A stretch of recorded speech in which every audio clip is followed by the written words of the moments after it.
Scene right now in the W. From number 1, to number 4. Shout out to Bane. Yeah, that didn't last long, did it? Minnesota's number 1, Fever number 2, Aces number 3. Number 4, you got the Atlanta Dream.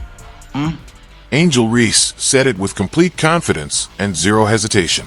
Looking straight into the microphone, she declared that the Atlanta Dream were the best team in the WNBA right now. Not one of the best, not a championship contender, but the best. It was the kind of statement that sounded fully believed, backed by the team's strong start, impressive wins, and growing momentum around the league. Reese embraced the moment, speaking like someone who saw the Dream's success firsthand and believed they were setting the standard for everyone else. The confidence was undeniable, the excitement was real, and for a brief moment it felt like the claim perfectly matched the energy surrounding the team.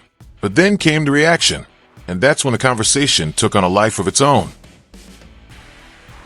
Reese got absolutely cooked by an Indiana Fever reject in Natasha Howard tonight. This was embarrassing. She stirred the pot on Angel Reese. Angel Reese stunk it up. The response didn't come offensive. through interviews, social media posts, or public statements. Instead, the Minnesota Lynx delivered their answer where it mattered most, on the court.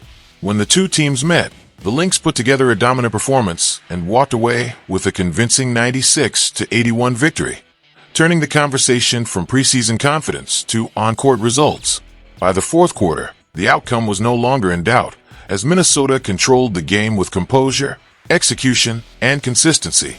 It was the kind of performance that reminded everyone that in professional sports, bold declarations always invite scrutiny, and the fastest way to validate or challenge those claims is through what happens when the ball is tipped and the scoreboard starts counting.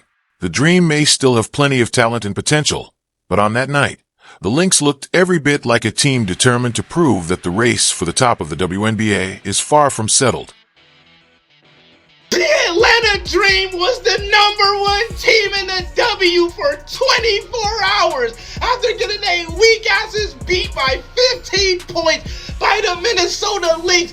Fucking bricklayer, 37%, 3 for 8, -16 plus minus. Back to 4th place, y'all go. Atlanta Dream. Look who's above y'all, the Fever now. Weak ass goofies. That's why you don't have Angel Reese's stupid ass talking for you, trying to be our leader, because it makes The Dream y'all didn't look just lose that stupid. game. They were thoroughly outplayed. There's a big difference between dropping a hard-fought contest where two evenly matched teams battle until the final minutes and suffering a defeat that completely shifts the narrative surrounding your team.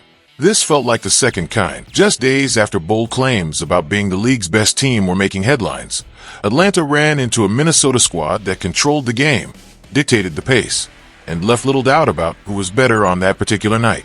The result wasn't just another mark in the loss column.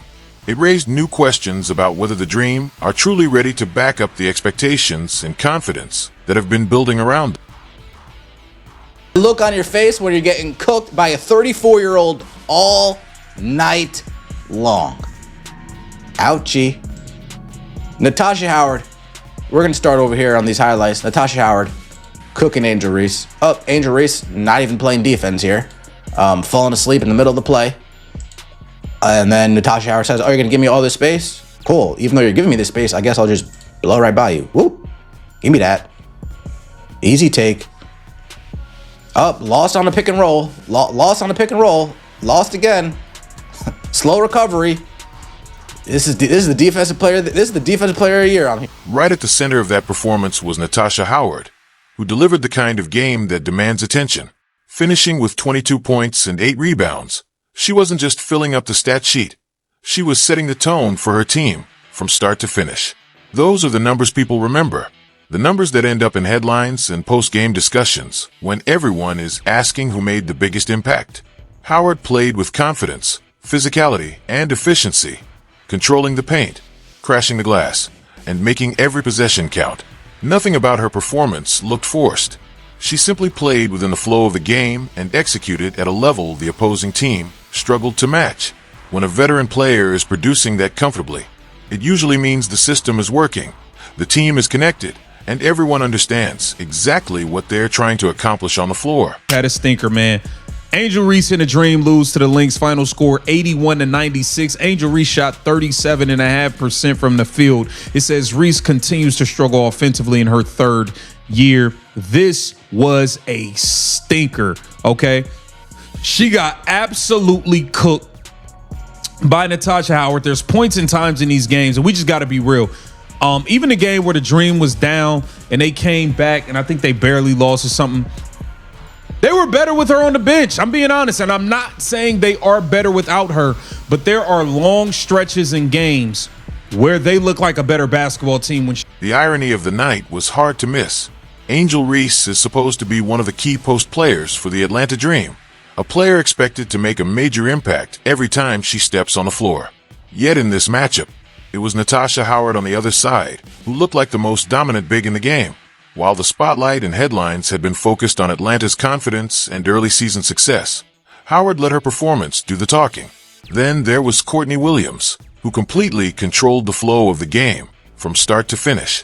She finished with 25 points and 7 assists, orchestrating Minnesota's offense with the poise and experience of a veteran who always seemed one step ahead. Whether she was finding teammates in scoring positions, pushing the pace in transition, or making the right decision under pressure, Williams kept the Dream defense on its heels all night long. By the second half, Minnesota had taken control, and Atlanta never found an answer.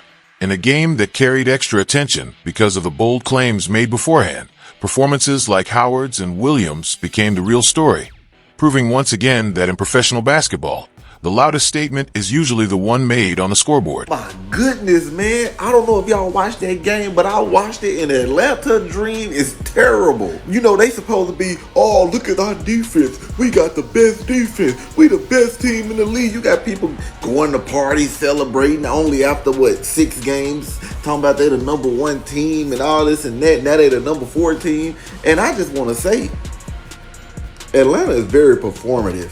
And they are not living up to it. I'm going to be honest. Ryan Howard, outside of 2 games, been playing horrible this season. Tonight, Angel Reese went 3 for 8 with a negative 16 plus. Now take a step back and look at the timeline, because that's what made the story impossible to ignore. Angel Reese confidently declared that the Atlanta Dream were the best team in the WNBA. And only a few days later, the Dream were handed a convincing 15-point loss by the Minnesota Lynx. By the end of that game, Atlanta had slipped down the standings, creating an immediate contrast between the confidence of the statement and the reality of the result. That's what fueled so much discussion around the league. It's not that the Dream aren't talented. They absolutely are. With players like Ryan Howard, Alyssa Gray, and a roster capable of competing with anyone on a given night, Atlanta has plenty of reasons to believe in itself. But in sports, timing matters. And when a bold declaration is followed almost immediately by a lopsided loss, the narrative tends to write itself. Fair or unfair, those moments stick with fans, analysts, and opposing teams, becoming part of the conversation until future results either reinforce the criticism or prove it wrong. That's why this game drew so much attention. It wasn't just about one loss. It was about the collision between expectations. The Minnesota Lynx put Angel Reese on a poster. Frame it. Frame it. That look on your face when you're getting cooked by a 34-year-old all night long. Ouchie. The Minnesota Lynx didn't just celebrate the win when the final buzzer sounded. They embraced the moment that came with it.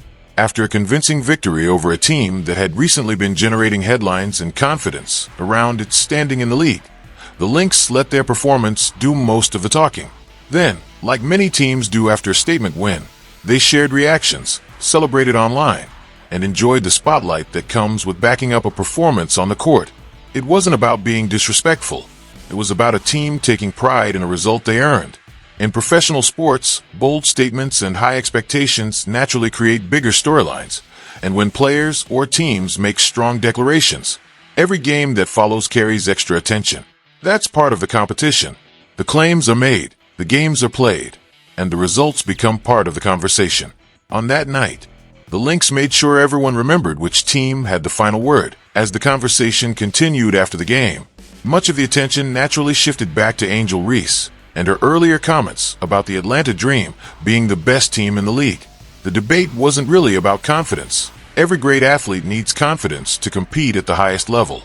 The discussion centered on whether the production on the court was matching the boldness of the claim.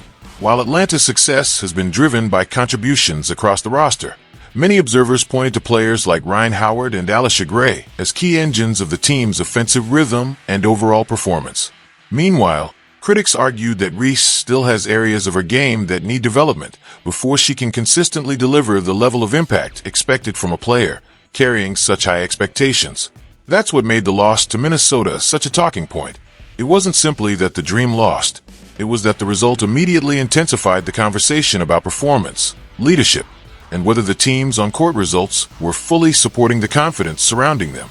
In professional sports, bold statements always attract attention, and when those statements are followed by a difficult loss, the spotlight becomes even brighter. For Atlanta, the challenge now is simple. Use the criticism as motivation and let future performance